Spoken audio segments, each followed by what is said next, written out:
함께 성경 말씀 보십시다. 마가복음 4장 신약 성경 57쪽에 있습니다. 마가복음 4장 1절에서 9절까지의 말씀 함께 보시겠습니다. 신약 성경 57쪽에 있는 마가복음 4장 1절에서 9절까지의 말씀입니다. 마가복음 4장 1절에서 9절. 제가 1절을 먼저 읽고 함께 교독하시겠습니다. 예수께서 다시 바닷가에서 가르치시니 큰 무리가 모여들거늘 예수께서 바다에 떠있는 배에 올라 앉으시고 온 무리는 바닷가 육지에 있더라. 이에 예수께서 여러 가지를 비유로 가르치시니 그 가르치시는 중에 그들에게 이르시되 들으라. 씨를 뿌리는 자가 뿌리러 나가서 뿌릴새 덜어는 길가에 떨어짐에 새들이 와서 먹어버렸고 덜어는 흙이 얕은 돌밭에 떨어짐에 흙이 깊지 아니하므로 곧 싹이 나오나 해가 돋은 후에 타서 뿌리가 없으므로 말랐고 덜어는 가시떨기에 떨어짐에 가시가 자라 기운을 막음으로 결실하지 못하였고 덜어는 좋은 땅에 떨어짐에 자라 무성하여 결실하였으니 30배나 60배나 100배가 되었느니라 하시고 9절 같이 읽읍시다. 또 이르시되 들을 귀 있는 자는 들으라 하시니라. 아멘.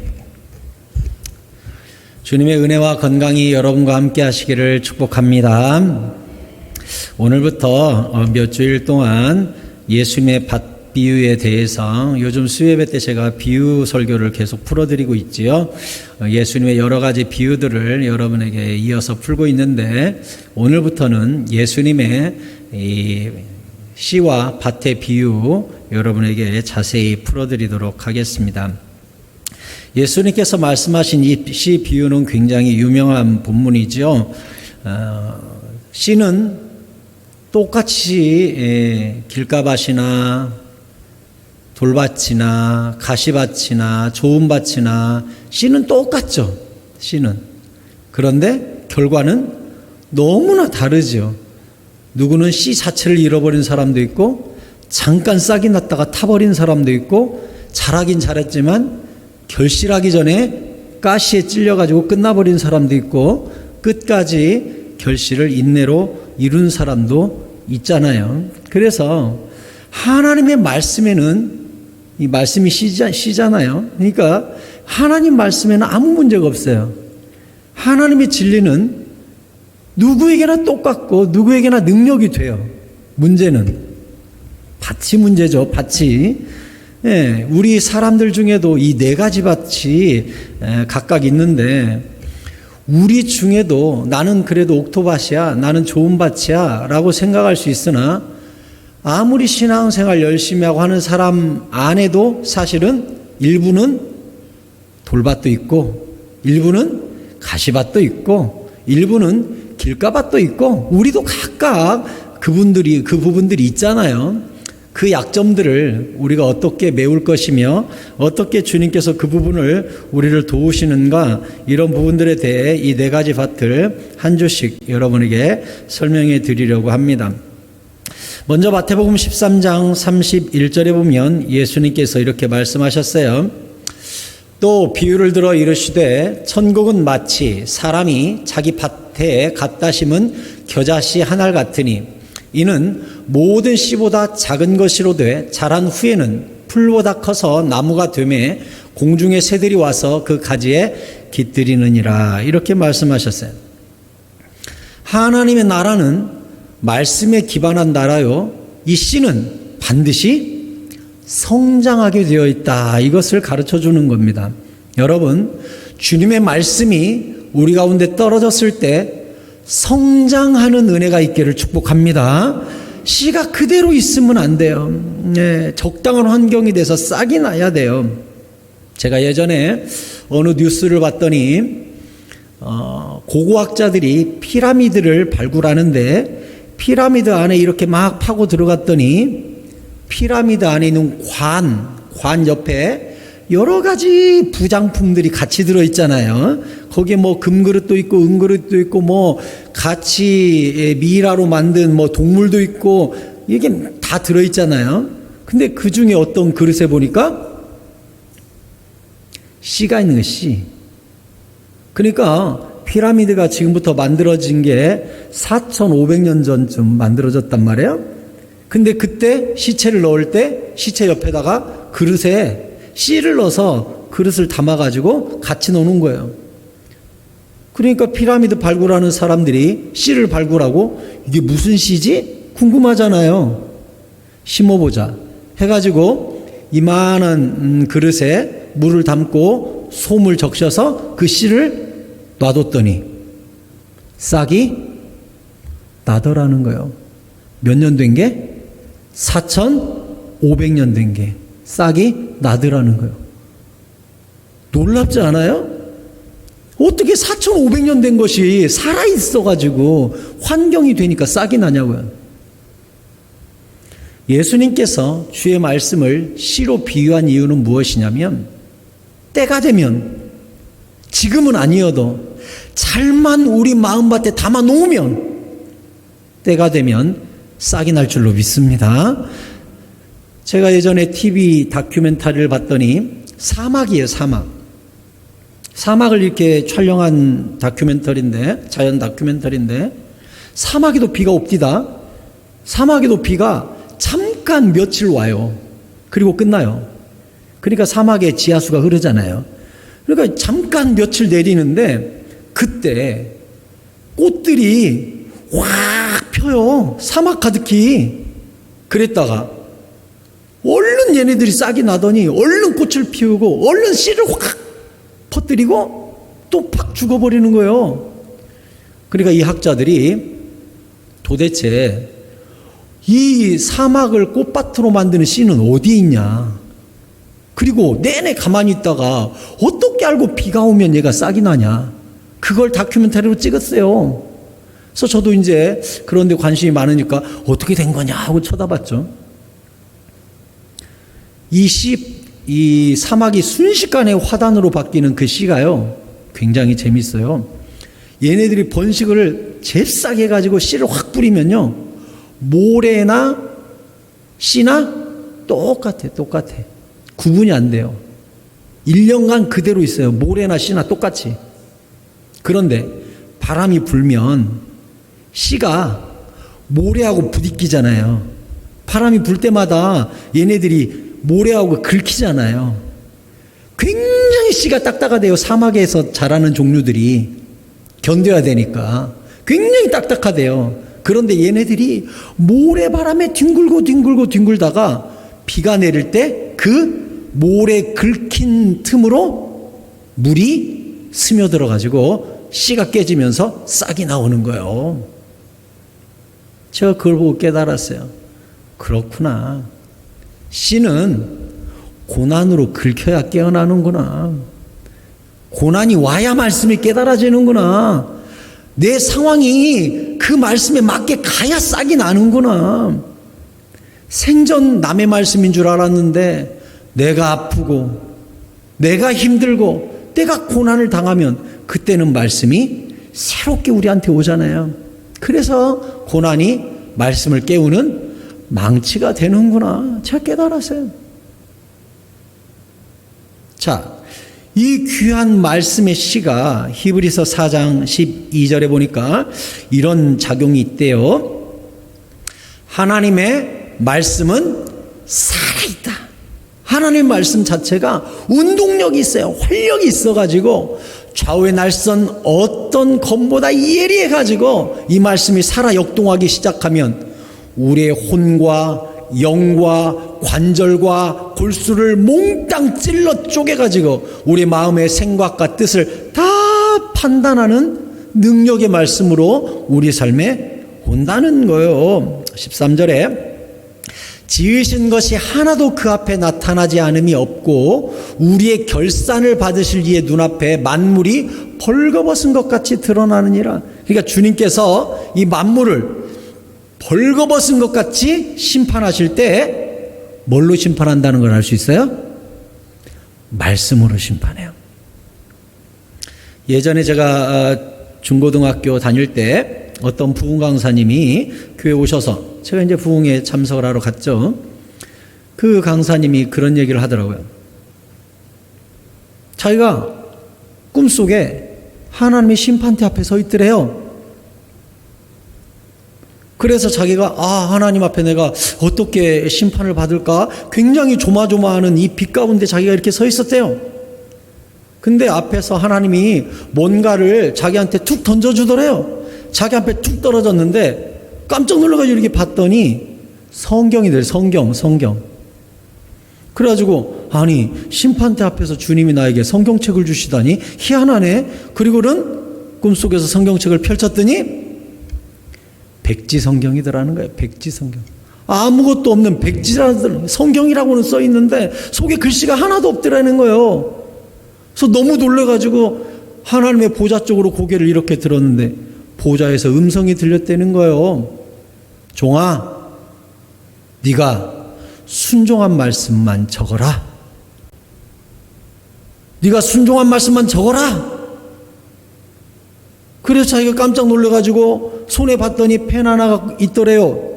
그래서 고작 적은 게 태초에 하나님이 천지를 창조하시니라. 창세기 1장 1절을 외우고 있으니까 나는 창조를 믿으니까 1장 1절을 적었대요. 그리고 나서는 2절도 못 적고 손만 덜덜덜덜덜덜 떨다가 깼다는 거예요. 그래서 자기가 내가 주님이 순종한 말씀만 적어보라고 하니까 한 구절밖에 못 적는 목사거나 너무 두려워가지고 그때부터는 말씀 한 구절 한 구절을 내가 순종했노라 적을 수 있는 구절이 되게끔 그때부터 말씀을 순종하는 목사가 되기 위해 발버둥 쳤노라고 부흥에 와서 말씀을 하신 거예요. 저도 30여 년 전 들은 말이지만 얼마나 뇌리에 충격적으로 받아들여지는지 나 자신으로 바꿔봤다고요. 그때 나도 보좌 앞에 섰을 때 주님이 백지 성경을 내밀면서 네가 순종한 말씀 적어봐. 그러면 나는 몇 구절이나 적을 수 있을까? 저도 그 설교 들으면서 그때 심하게 떨었던 기억이 나요. 사랑하는 성도 여러분, 주님은 말씀으로 우리를 벌거벗은 것 같이 심판하셔요. 네가 얼마나 말씀을 믿었고 순종했는지 실제로 말씀으로 우리를 판단하신다고요. 그 앞에 펼쳐진 책으로 우리를 다루신다고요. 그래서 우리는 말씀이 늘 내 것이 되도록 순종하는 사람이 되어야 되는데 사탄은 순종해가지고 우리가 천국에서 상급을 받지 못하도록 끊임없이 말씀을 빼앗는 일을 해요. 그래서 오늘 성경이 뭐라 그랬어요? 첫 번째 밭이 4절에 뿌릴새 덜어는 길가에 떨어짐에 새들이 와서 먹어버렸다 이렇게 돼 있어요. 오늘은 길가밭에 대해서 말씀을 드릴 거예요. 길가에 떨어졌더니 새들이 먹어버렸대요. 그러면 파종하는 사람이 네 종류의 밭에 파종을 한 것인가? 그렇지 않아요. 이스라엘의 농사법을 알면 이 비유가 이해가 될 것입니다. 저를 주목하세요. 이스라엘은 밀을 뿌린다든지 농사를 지을 때 어떻게 농사를 짓느냐?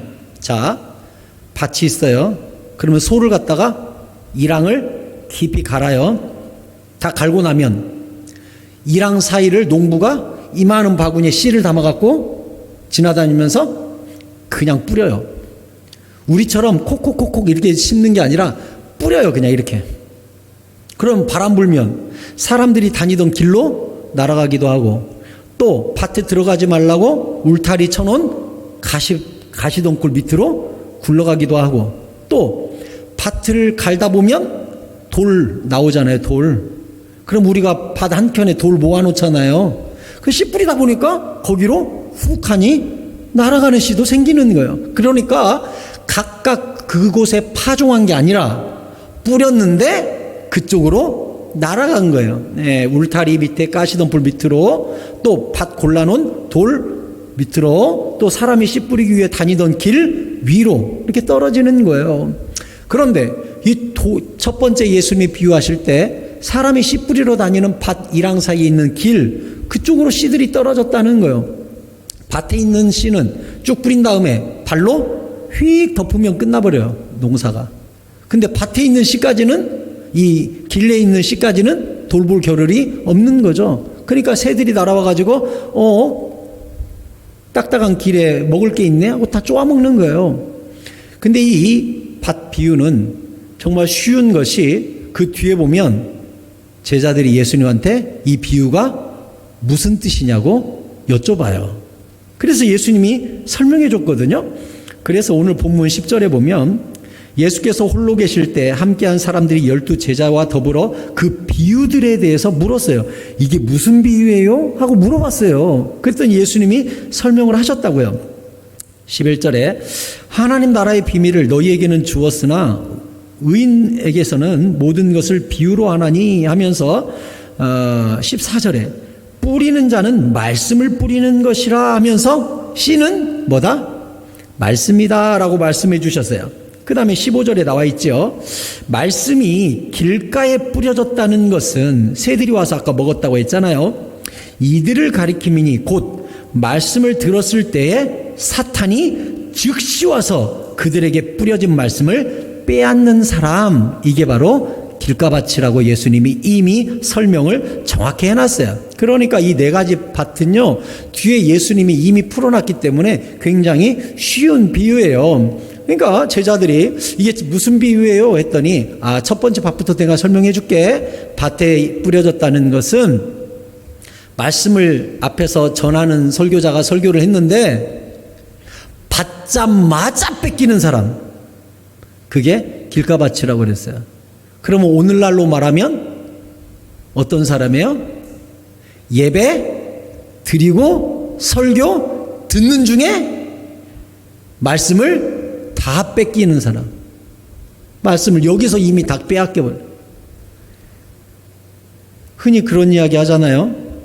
교회에서 은혜가 가장 많이 떨어져 있는 곳이 주차장이라고.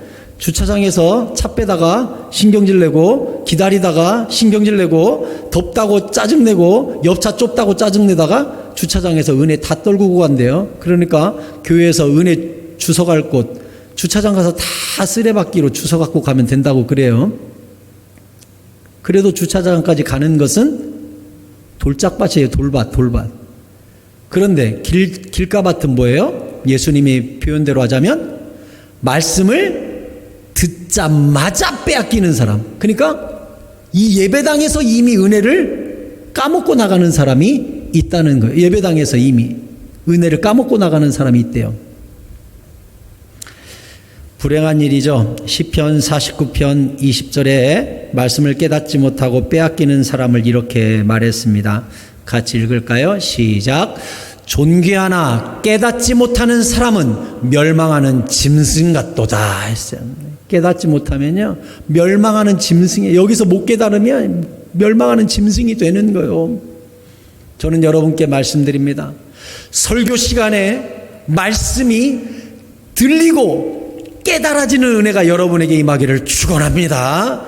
깨달아져야 돼요. 깨달을 때 아멘이 되고 여기에 흥분이 되고 결심이 일어나고, 이런 은혜가 여러분 가운데 있기를 바랍니다.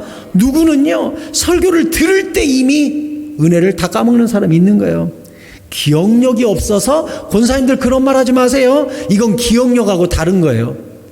아까 뭐라고 그랬어요? 새들이 물어가는 것은 곧 사탄이 빼앗는 거라고 예수님이 말씀했죠. 그러니까 이것은 기억력 차원이 아니죠. 어떤 일이에요? 영적 전쟁이 여기서 벌어지고 있는 거예요. 지금 벌써 사탄은 설교의 현장부터 여기 와가지고 말씀을 빼앗기 위해 눈이 시뻘게 가지고 우는 사자처럼 우리 영혼을 피폐하게 만드는 거예요. 주님은 말씀으로 일하셔요.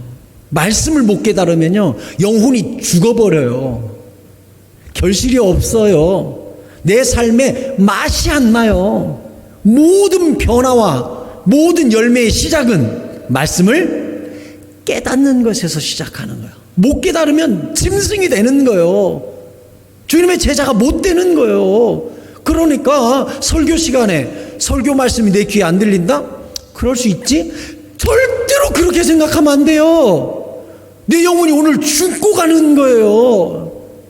그러니까 설교 시간에, 예배 시간에 말씀이 깊이 심겨지는 은혜가 있도록 예배 먼저 와서 회개하고 마음밭을 갈고 먼저 기도하고 먼저 찬양하면서 마음을 깊이 밭을 갈아가지고 옥토로 일군 다음 말씀을 들어야 되는 거예요. 허겁지겁 와가지고 아무 준비 없이, 때로는 회개 없이, 때로는 분노의 감정을 가지고, 때로는 분주해가지고 와가지고 말씀이 오면 길가밭에 휘휘 날려가지고 새들이 다 물어가 버린다는 거예요. 그러면 우리가 이 길가밭을 피하기 위해서 어떻게 해야 되는가? 먼저 시편 147편 15절에 보면 말씀의 중요성을 알 수가 있지요. 시편 147편 15절 중요하니까 같이 읽어요. 시작. 그의 명령을 땅에 보내시니 그의 말씀이 속히 달리는도다 했어요. 아멘. 하나님은요, 이 땅에 말씀을 보내요. 명령을 보내요. 그러면 그 말씀이 달려와서 우리 삶의 역사를 이루거든요. 아까 이야기했듯이 혼과 영과 골수와 관절을 찔러 쪼개는 능력의 말씀이 주님의 입으로부터 가라 그러면 말씀이 슉 와요. 시편 107편 20절에는 뭐라고 돼 있어요? 더 중요하지요. 같이 읽어요. 시작. 그가 그의 말씀을 보내어 그들을 고치시고 위험한 지경에서 건지시는도다. 아멘. 여러분이 고쳐지는 축복이 임하기를 축원합니다. 위험한 지경에서 건져지시는 은혜가 임하기를 축원합니다. 그러면 주님께서 우리가 늪에 빠졌거나 바다에 빠졌거나 강물에 빠졌거나 구덩이에 떨어졌을 때 우리를 건지실 때 뭘로 건져요? 써 있잖아요. 뭘 보내세요? 동아줄을 내려주시거든요. 얘야 붙잡고 올라와 하고 주님이 동아줄 내려주세요. 그 동아줄이 뭐예요 지금? 말씀을 보내서 꺼내셔요. 말씀 보내가지고 고쳐요. 다 말씀이에요. 그러니까 내 삶에 역사가 일어나고 변화가 일어나고 기적이 일어나는 첫 번째, 기도 응답이 일어나는 첫 번째 단계가 뭐예요? 말씀이 갑자기 내 심령에 꽂히는 거예요. 그때 갑자기 소망이 생기는 거죠. 아, 주님이 하실 거다. 되는구나. 낫겠구나. 왜? 주님이 말씀을 꽂아버리니까, 심령에 팍 꽂아버리니까, 아, 낫는 거예요. 구원을 받는 거예요. 역사가 일어나는 거예요. 할렐루야. 그러니까 모든 변화와 역사의 시작은 어디에서 임한다? 말씀에서 오는 거예요. 그러니 설교 시간에 좋을 수도 있지, 뭐 그럴 수 있지, 이렇게 가서는 안 돼요. 굉장히 중요한 영적 전쟁의 현장이 어디다? 설교 시간이라는 거예요. 사탄은 못 깨닫기 위해 별스러운 방법으로 말씀을 주워가려고 새들을 보내서 쪼아대고, 나는 그것을 지켜야 되는 거잖아요. 그러니까 치열한 영적의 전쟁의 현장이 여기에서 일어나는 것이죠. 그러면 이 말씀이 심령 골수 깊이 말씀으로 이렇게 복음으로 심령이 바꿔려 가지고 거기에 씨가 떨어져서 이게 능력이 돼야 되는데 심령이 갈아지지도 않았지, 마음이 딱딱하지, 사탄은 와서 쪼아대지, 무슨 결과물이 있겠냐고요. 그러면 로마서 10장 17절에 이 말씀이 얼마나 중요한지 이렇게 말씀하시죠. 같이 읽어요. 시작. 그러므로 믿음은 들음에서 나며 들음은 그리스도의 말씀으로 말미암았느니라. 아멘. 우리가 구원받는 믿음, 회복되는 믿음, 고침받는 믿음 다 어디서 와요? 말씀에서 와요. 주님이 태초부터 빛이 있으라 말씀하시면 빛이 생기고, 땅은 먹을 것을 내라 그럼 내고, 광명이 있으라 그러면 생겨버리고, 주님은 말씀으로 일하시니까 이 말씀이 들릴 때 믿음도 생기고 변화도 생기고 기적도 일어나는데, 사탄은 와서 이것을 끊임없이 뺏어먹는단 말이에요. 그러면 제가 신앙생활을 오래 하다 보니까 사탄이 설교 시간에 일하는 방법들을 제가 알아요. 여러분에게 중요한 것 6가지를 설명해 드릴 테니까 명심히 적어두시고 깨달으시기를 바랍니다. 첫 번째, 사탄이 어떤 새를 보내서 말씀을 빼앗느냐. 첫째는 피곤해서 졸게 만듭니다. 피곤해서 졸게 만들어요. 예수님의 제자들도 겟세마네 동산에서 잤죠. 예수님이 와서 뭐라 그랬어요? 너희가, 그들이 막 슬픔으로 인하여 지쳐서 잤다고 그랬거든요. 너희가 마음은 원이로되 육신이 약하도다. 그럼 언제 우리가 말씀을 못 들어버려요? 육신이 약할 때. 그러니까 우리가 예배 전에 어떻게 해야 되겠어요? 과도한 노동을 한다든지 스트레스를 받는다든지 주일 전날 놀러를 너무 많이 가가지고 피곤하다든지 과도하게 가사와 노동에 휩싸여가지고 주일날 피곤하다든지 이게 문제가 되는 거겠죠. 그러니까 건강관리를 잘하고 피곤치 않도록 하는 것, 이거 굉장히 중요해요. 제가 서울에서 사역할 때요, 그 교회는요, 교회 안에 기둥이 2개가 있어요. 이 앞에, 요 앞에 여기쯤 하나 여기쯤 하나 큰 기둥이 있어요. 큰 기둥, 이 정도로 두꺼워요. 그러니까 건축을 하다 보니까 건물 안에 기둥이 들어와 있어요. 그래서 여기 하나 둥그런 기둥이 안에 있어요. 그러니까 목사님 얼굴 똑바로 쳐다보기 싫은 사람이 기둥 뒤에 가서 이렇게 앉아요. 그래가지고 목사님 쳐다볼 때 이렇게 쳐다보는 그러니까 목사님 시선 피하는 자리가 그 자리예요. 그 자리. 근데 웃긴 게 이 왼쪽 기둥 바로 옆에 앉는 집사님 한 분이 계셔요. 365일 주무셔요. 기둥 바로 옆자리에서. 앞자리니까 목사님이 이렇게 보면 바로 보이는데 그 자리에서 365일 주무세요. 그냥 설교 시작하면 그냥 자요. 그냥 그 자리에는. 그래서 전도사님한테 목사님이 이야기한 거예요. 그분 거기서 자꾸 좋으니까 내가 설교할 때 힘들다. 딴 데 좀 앉으라고 그래라. 그래서 이제 전도사님이 전달을 했어요. 집사님, 다음 주부터 너무 피곤해서 주무시는 것 같은데 다른 자리에 앉으시라고. 목사님이 집사님 주무시는 거 볼 때마다 설교가 힘들다 한다고 이렇게 얘기를 했어요. 그러니까 그분이 그 다음 주에 다른 자리를 옮겼어요. 그러니까 그 자리가 비니까 딴 사람이 또 앉았겠죠. 그 사람이 또 졸아요. 그 자리만 가면 그 사람이 또 조는 거예요. 그래서 우리가 깨달았죠. 이건 영적인 거구나. 그 자리에 누구 앉든지 조는 거 보니까 뭐가 있구나. 어떻게 할게요? 그 교회 교역자 그 당시 13명? 12명? 부목사, 강도사, 전도사, 여전도사님들 거기 13명인가가 그 기둥 옆에 쭉 앉아가지고 통성기도로 주여, 이 자리에 앉을 때마다 잔마귀가 붙는 모양인데 쫓아내 주시옵소서. 그래 거기 앉아가지고 우리가 막 통성기도를 해서 자리를 고치는 기도를 했다는 거 아니에요? 막 그 자리에다가 안수기도를 우리가 막 돌아가면서 했다는 거 아니에요? 일주일 내내 순번정해가지고 거기다가 막 이 자리 고쳐달라고 기도한 거 아니에요? 어떻게 될게요? 그 다음 주부터 누가 앉든지 정신이 파릇파릇한 거예요. 눈이 똘망똘망해지는 거예요. 그래서 제가 그때 하나 교훈을 얻었어요.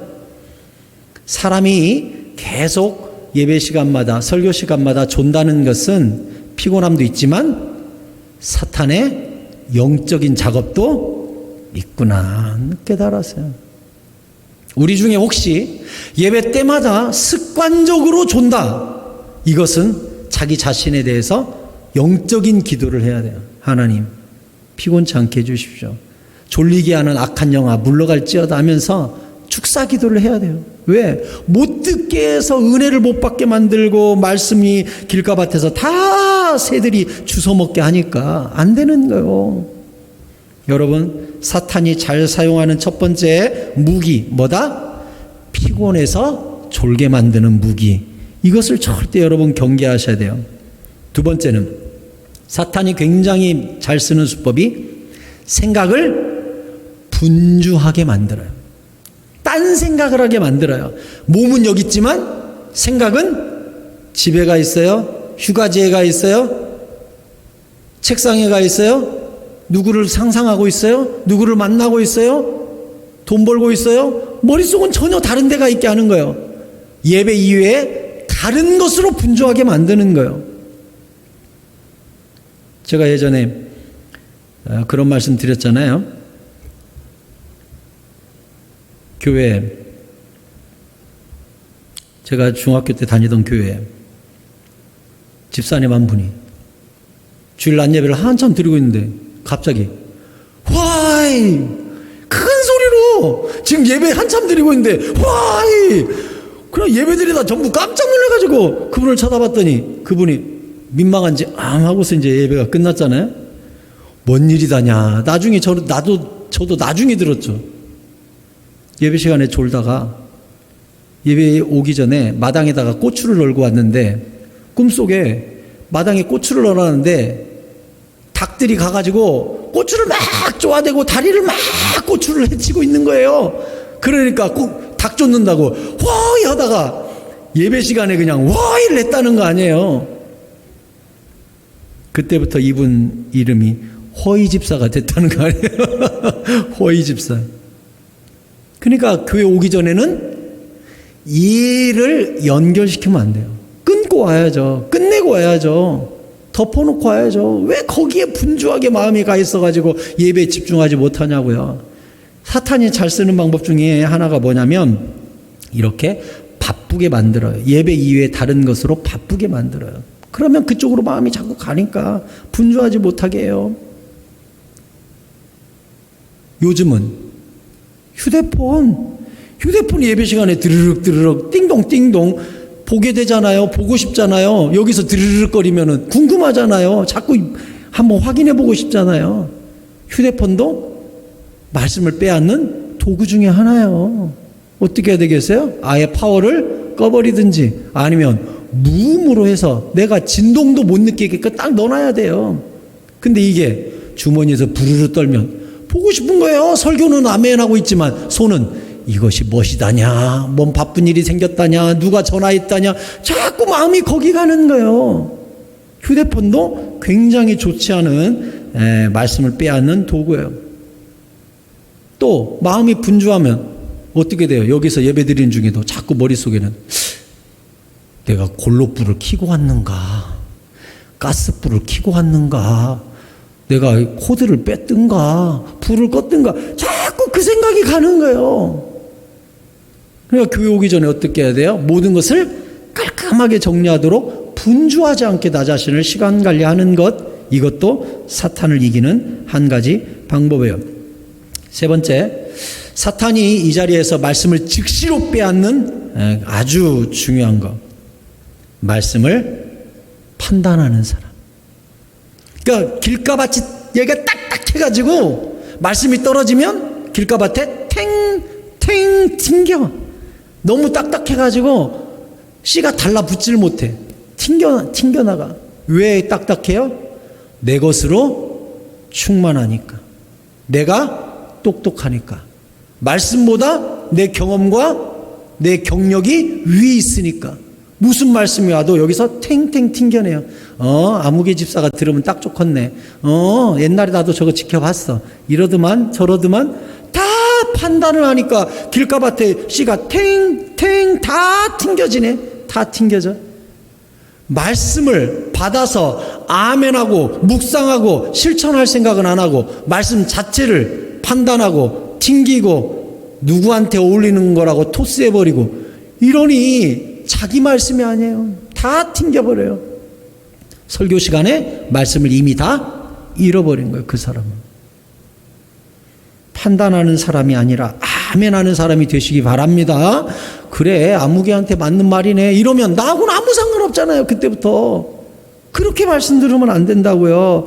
가장 먼저 내가 아멘하고 아파하고 나에게 적용하고 내가 실천하고 내가 고개를 끄덕이고 아멘하면서 덥석덥석 받아먹어야지. 딱딱한 내 것이 가득 차가지고 툭툭 튕겨내면 어떻게 되겠어요? 네 번째, 말씀을 듣자마자 망각하는 사람이 있어요. 듣자마자 망각하는 사람. 우리 중에 한번 말씀 듣고 일주일 기억하는 사람 거의 없어요. 지난주 3일 전 주일 낮 예배 설교 제목이 뭐였어요? 아무도 몰라요. 3일이나 지났는데 왜 기억이 납니까? 다 잊혀졌어요. 그러면 핵심되는 단어는 뭐였을까요? 하나도 기억 안 나요. 우리 다 망각해요 원래. 그럼 어떻게 해야 돼? 우리가 그 망각하지 않기 위해서 볼펜을 잡아야 돼요. 그래서 주보에다가 메모란을 넣어놓은 거예요. 이제는 여기 메모란 넣어놨잖아요. 적어도 핵심되는 단어 하나라도 적어서 일주일 동안 한번 실천해보자 해가지고 메모란을 넣어놓은 거예요. 내 기억력을 너무 믿지 마세요 여러분.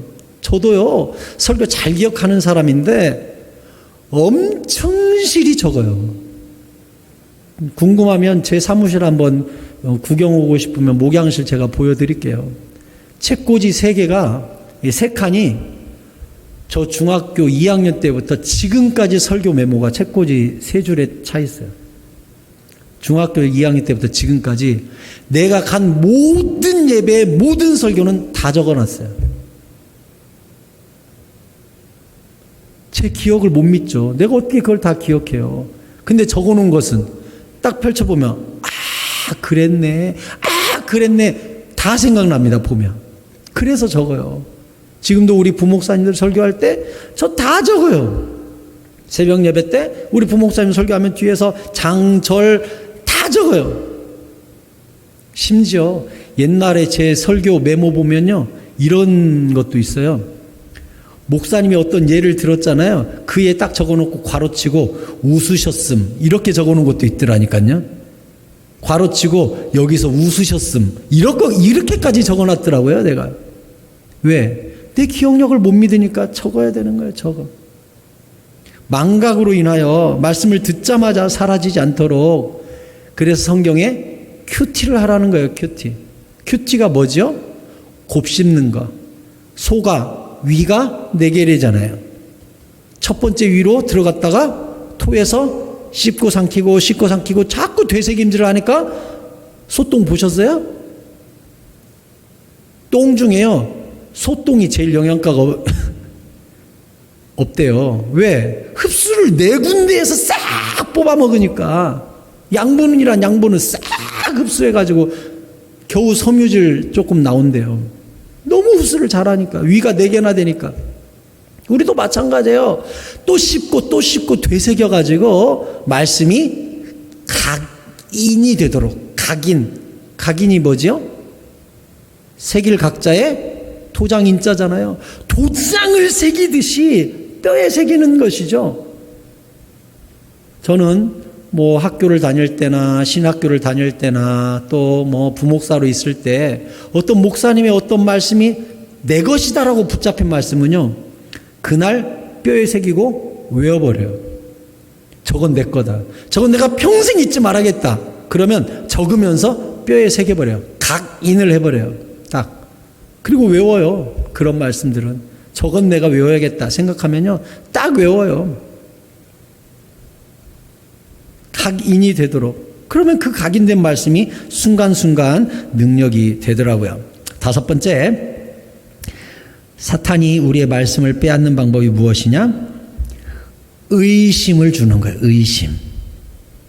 여러분, 주의 말씀은 진리입니다. 아멘. 예, 주님이 말씀하시면 그대로 됩니다. 아멘. 그런데 사탄은 뭐라 그래요? 설마 되겠어? 아멘 한다고 되겠어? 지킨다고 되겠어? 아이고 그 사람에게는 됐겠지. 나한테는 아무 일 없더라. 아이고 하나님은 차별되어 하는 것 같아. 전에도 해봤더만 안 되더만. 계속 의심하고 핑계대고 해도 포기하고 깊이 들어가지 않게 하는 거예요. 사탄이 여기다 의심을 넣어놓은 거예요. 안 돼. 네 거 아니야. 아예 딴 사람 거야. 너는 축복 못 받아. 계속. 주님은 말씀하셨죠? 믿는 자에게 능치 못할 일이 없느니라. 아멘. 믿는 자. 의심하면 아무 일도 안 일어나요. 사탄은 우리에게 딱딱한 길가밭으로 의심을 다져놨어요. 그래서 말씀이 떨어지면 톡톡 튕겨내는 거예요. 의심으로. 안 될 거야. 안 될 거야. 마지막 6번째. 사탄이 잘 쓰는, 설교 현장에서 쓰는 작전. 미루는 거예요. 미루는 거. 즉시로 아멘 하는 게 아니라 아유 골치 아파. 다음에 하지 뭐. 아멘은 했지만 아유 다음 주부터 기도하지 뭐. 아유 다음에 돈 벌면, 다음에 시간 생기면, 미루게 하는 거예요. 미루게 하는 거예요. 사탄이 쓰는 어쩌면 가장 강력한 방법일 수 있어요. 미루는 거. 어느 미용실에 안내물이 붙여 있었대요. 내일은 공짜. 그러니까 왔다가 내일 오면 공짜래네. 내일 가봤더니 내일은 공짜. 또 그 다음날 가봤더니 내일은 공짜. 뭐예요? 내일은 오지 않는다는 뜻이에요. 내일 가도 내일은 공짜. 모레 가도 내일은 공짜. 다 내일은 안 오는 거예요. 내일 하지 안 와요. 지금 해야 돼요. 지금 순종해야 돼요. 사탄은 우리에게 끊임없이 아유 내일에, 아유 번거롭게 왜 그래, 넉넉해지면 해, 시간 생기면 해, 돈 좀 벌리면 해, 아이고 이것은 해놓고 하자, 이렇게 자꾸 우리한테 미루게 만드는 거예요. 그러니 말씀이 역사가 안 일어나는 것이죠. 지금 해야 되는데. 말씀을 정리합니다. 사탄이 잘 쓰는 방법 첫 번째가 뭐라고요? 피곤하고 졸리게 만들어서 말씀을 못 듣게 해요.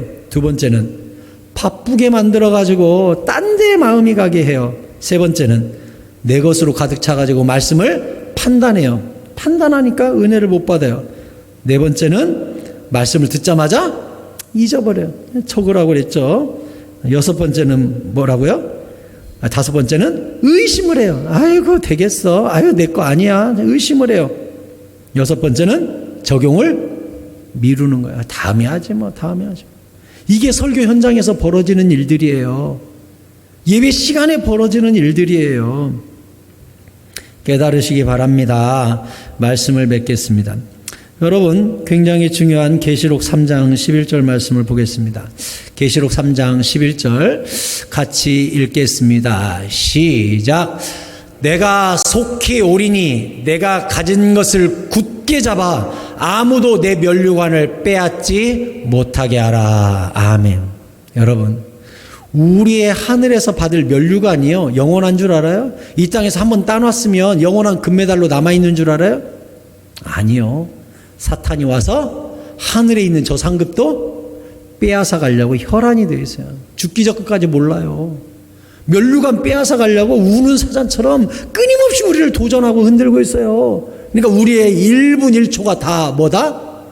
영적 전쟁이에요. 영적 전쟁. 1분 1초가 영적 전쟁이에요. 특히나 예배 현장에서는 하나님이 임재하시고 나를 만지시고 말씀의 동아줄을 내려가지고 내 삶의 역사를 이루는 하늘이 꿀렁꿀렁 움직이는 시간이거든요.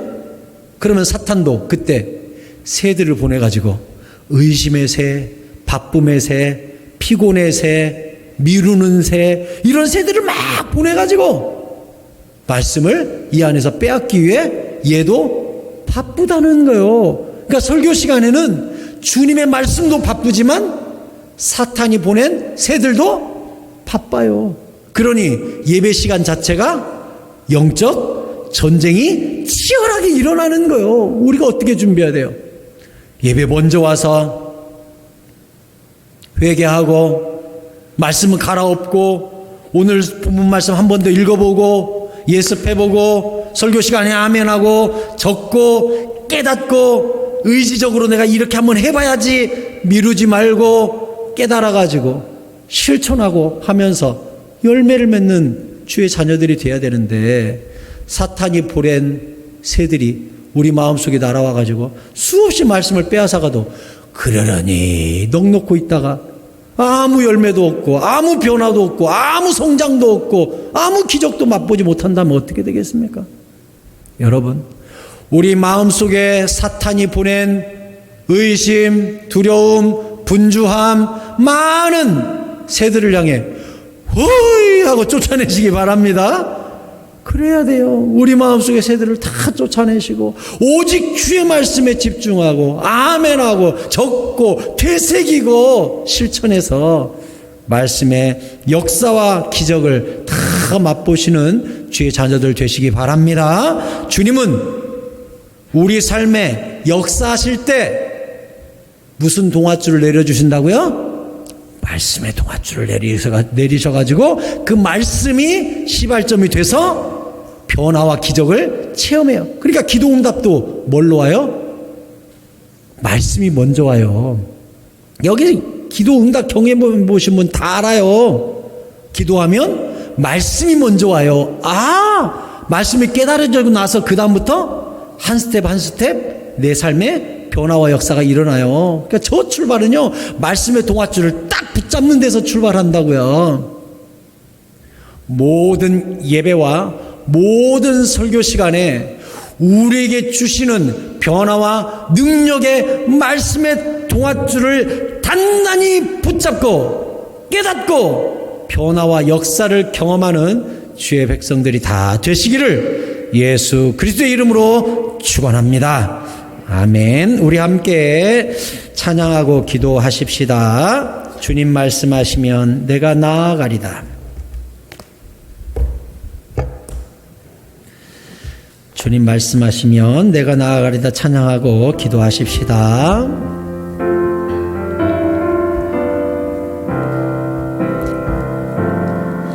주님 말씀하시면 내가 나아가리다.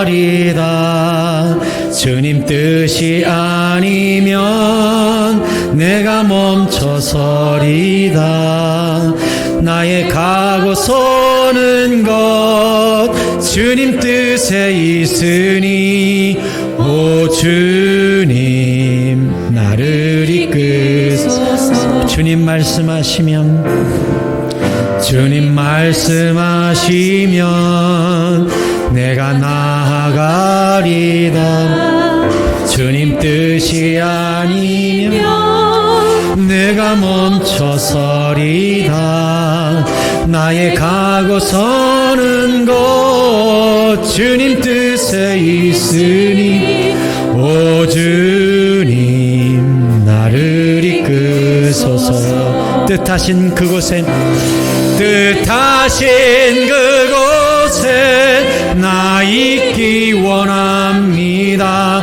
이끄시는 대로 순종하며 살리니 연약한 내 영혼 동하여 일하소서.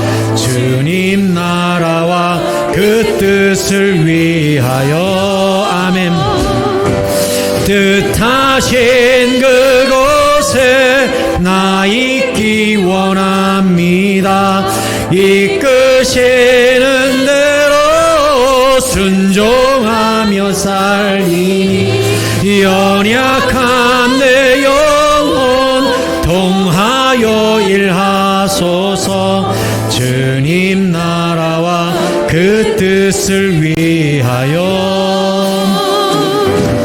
오 주님 나를 이끄소서. 우리 두 손을 가슴에 모으고 주님 말씀하시면 내가 나아가리다. 주님 뜻이 아니면 내가 멈춰서리다. 나의 가고 서는 것 주님 뜻에 있으니 오 주님 나를 이끄소서. 아멘. 주님 말씀하시면 내가 나아가리다. 주님 뜻이 아니면 내가 멈춰서리다. 나의 가고 서는 곳 주님 뜻에 있으니 오 주님 나를 이끄소서. 뜻하신 그곳에 나 있기 원합니다. 이끄시는 대로 순종하며 살리니 연약한 내 영혼 통하여 일하소서. 주님 나라와 그 뜻을 위해 우리 두 손을 들고 뜻하신 그곳에 나 있기 원합니다. 이끄시는 대로 순종하며 살리니 연약한 내 영혼 통하여 일하소서. 주님 나라와 그 뜻 우리 전심으로 다시 한번 뜻하신 그곳에 나 있기 원합니다. 이끄시는 대로 순종하며 살리니 연약한 내 영혼 통하여 일하소서. 주님 나라와 그 뜻을 위하여 오 주님 나를 이끄소서. 오 주님 나를 이끄소서. 오 주님 나를 이끄소서. 여러분 두 손을 모으고 함께 기도하십시다. 내 삶의 모든 역사의 시작, 모든 변화의 시작, 모든 기적의 시작, 모든 성장의 시작, 기도 응답의 시작, 주님께서 말씀의 동아줄을 내릴 때에 그 말씀이 아멘 하면서 내 심령 골수에 꽂히는 그 순간이 역사의 출발점이에요. 사탄은 그걸 알기 때문에 말씀 못 듣도록 의심 주고 분주함 주고 바쁘게 만들고 다른 생각하게 만들고 미루게 만들고 내 것으로 판단하게 만들고 끊임없이 설교 시간을 영적 전쟁의 시간으로 몰고 가서 우는 사자처럼 우리의 틈을 살피고 세대를 보내서 우리 말씀의 씨앗들을 빼앗기 위해 노력하고 있습니다. 넉넉고 있다가 다 빼앗기고 아무 일도 안 일어나고 습관적인 예배당 마당만 밟고 돌아가다가는 내 삶에 아무 변화도 없어요. 아무 역사도 없어요. 아무 응답도 없어요. 그러면서 뭐가 문제다냐 깨닫지도 못하면 어떻게 되겠습니까? 사랑하는 성도 여러분, 말씀이 날마다 예배 때마다 설교 때마다 우리 안에 아멘으로 칼날처럼 꽂히는 은혜가, 깨달아지는 은혜가, 되새기는 은혜가, 실천하는 은혜가 임하기를 축원합니다. 이 영적 전쟁에서, 이 말씀의 현장에서 승리하시기를 축원합니다. 주여 한번 부르짖고 기도하겠습니다. 주여 아버지,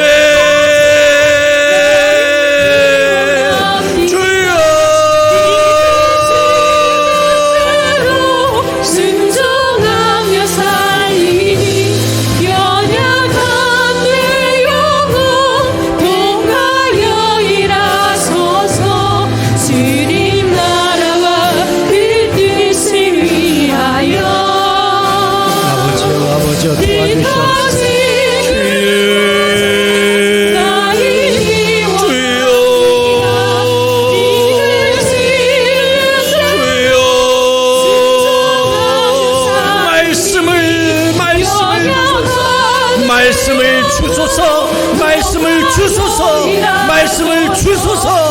하나님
여러분 한 번 더 기도할까요? 주님께서 말씀하셨지요. 깨닫지 못하는 백성은 멸망하는 짐승 같도다 그랬어요. 말씀이 안 깨달아지잖아요. 점점 짐승이 돼가는 거예요. 설교 시간에 은혜 못 받잖아요. 점점 짐승이 돼가는 거예요. 예배 끝나고 나서 돌아가면 원망하고 불평하고 싸우고 비판하고 교회 욕하고 말도 안 되는 짐승 짓을 하는 거예요. 왜요? 깨닫지 못하니까. 사탄한테 생각을 다 빼앗겨가지고 마귀 사촌 짓을 하는 거예요. 그러면서 그게 못된 짓인 것도 못 깨달아요. 하나님한테 혼나는 것도 몰라요. 어쩌려고 그래요? 큰일 나요, 큰일 나. 어쩌려고. 짐승처럼 닮아가는 거예요. 늑대 닮아가는 거예요. 깨닫지 못하니까. 여러분, 어떻게 해야 깨달아져요? 많이 적고 많이 외우면 깨달아져요? 아니에요. 주님께서 우리에게 지혜와 계시의 영을 부어 주셔야 됩니다. 성령이 깨우쳐 주셔야 합니다. 성령이 우리 마음밭을 갈아 주셔야 합니다.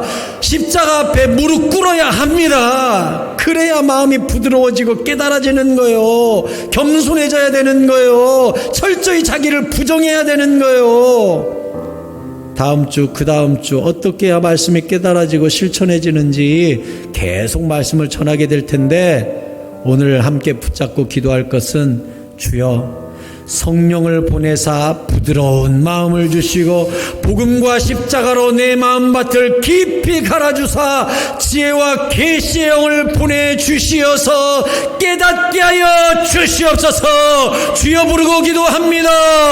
주여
이 시간에 한 가지만 더 기도하고 헤어질까 합니다.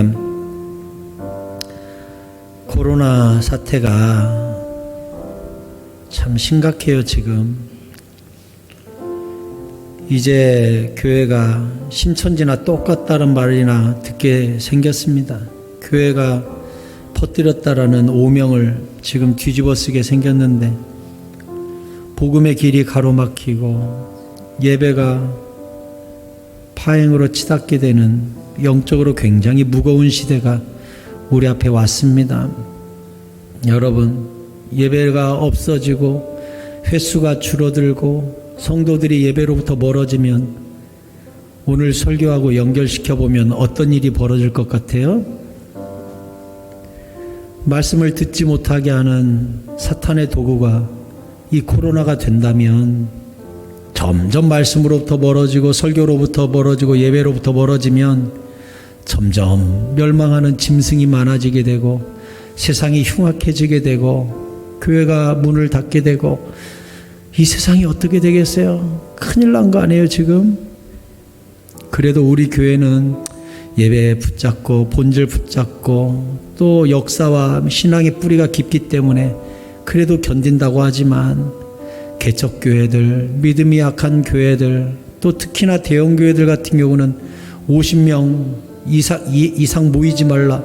세상에 예배당 4,000석, 5,000석 지어놓고 거기에 50명 앉아놓고 예배드리라 그러면 어떻게 되겠어요? 교회 어떻게 될까요 앞으로? 큰일 났잖아요 지금. 우리 교회는 그나마 괜찮으니까 이렇게 치부할 일이 아니잖아요 지금. 한국교회가 지금 큰일 났잖아요. 나라가 멸망하는 짐승의 길로 가면 어떻게 되겠어요? 여러분, 무거운 기도 제목 여러분과 함께 나누려고 합니다.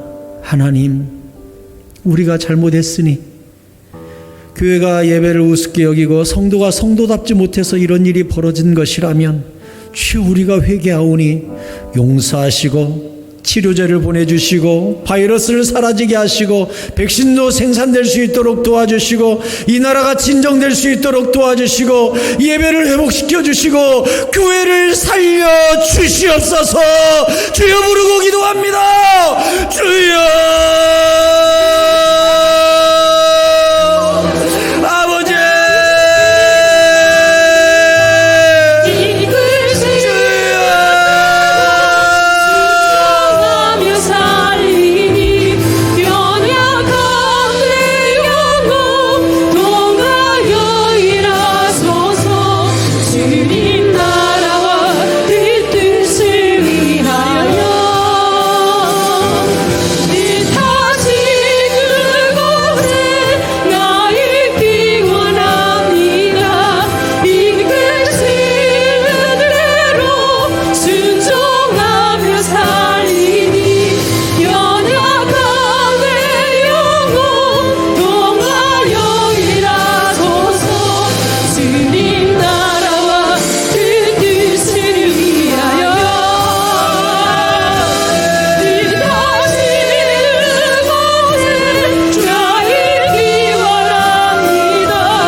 주님, 우리가 잘못했습니다. 교회를 사랑하지 않았고 예배보다 더 귀한 것들이 있었고 예배를 가벼이 여겼습니다. 내 안에 돈을 사랑하는 마음과 자신을 사랑하는 마음이 더 컸습니다. 하나님, 성도가 성도답지 못했고 빛을 비추지 못했으며 세상과 섞여버렸고 소금의 역할도 감당하지 못했습니다. 하나님, 이제는 노여움을 거두어 주시고 이 땅을 고쳐 주시옵소서. 주님, 이제 교회가 세상으로부터 지탄을 받고 손가락질을 받고 신천지 취급받는 어려운 시기가 되어버렸습니다. 하나님, 이게 아니지 않습니까? 이게 본질이 아니지 않습니까? 교회 주님이 머리가 되시고 주님이 통치하시는 공동체 아닙니까? 하나님, 교회의 순수성과 예배가 회복될 수 있도록 이제는 이 땅을 회복시켜 주시옵소서. 코로나가 사라지게 하여 주시옵소서. 치료제도 생기게 하여 주옵소서. 백신도 생기게 하여 주옵소서. 교회들이 살아나게 하여 주옵소서. 성도들이 깨어나게 하여 주옵소서.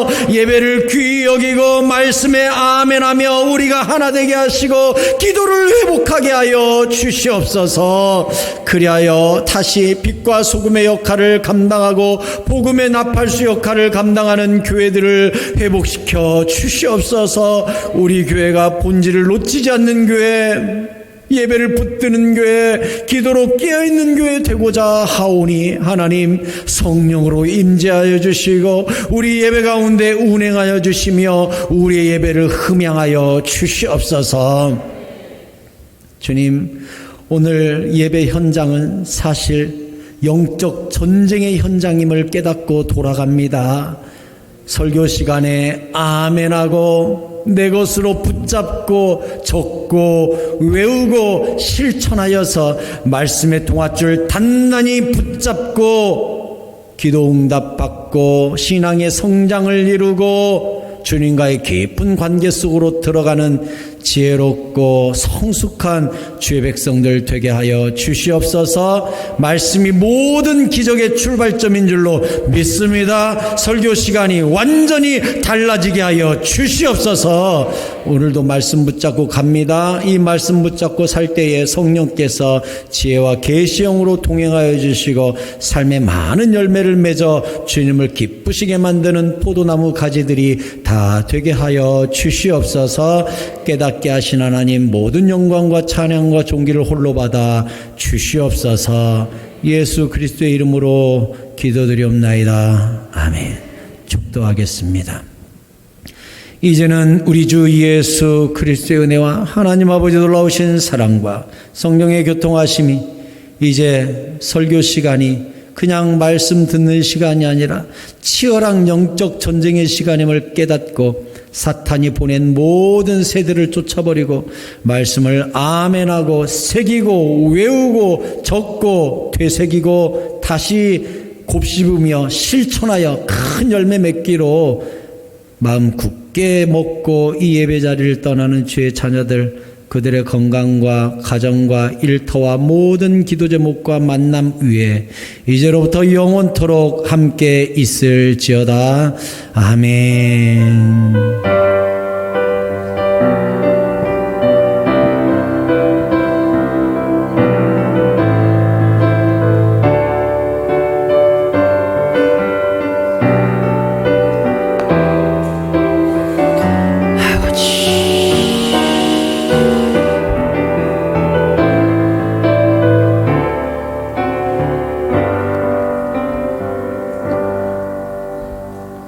뒤에 불 켜주시고요. 오늘도 예배 자리에 오신 여러분 정말 사랑하고 존경합니다. 코로나로 인하여 우리가 늘 조심해야 됩니다. 특별히 대화 나누지 마시고 즉시 귀가하시기 바랍니다. 여러분 안녕히 돌아가십시오. 감사합니다.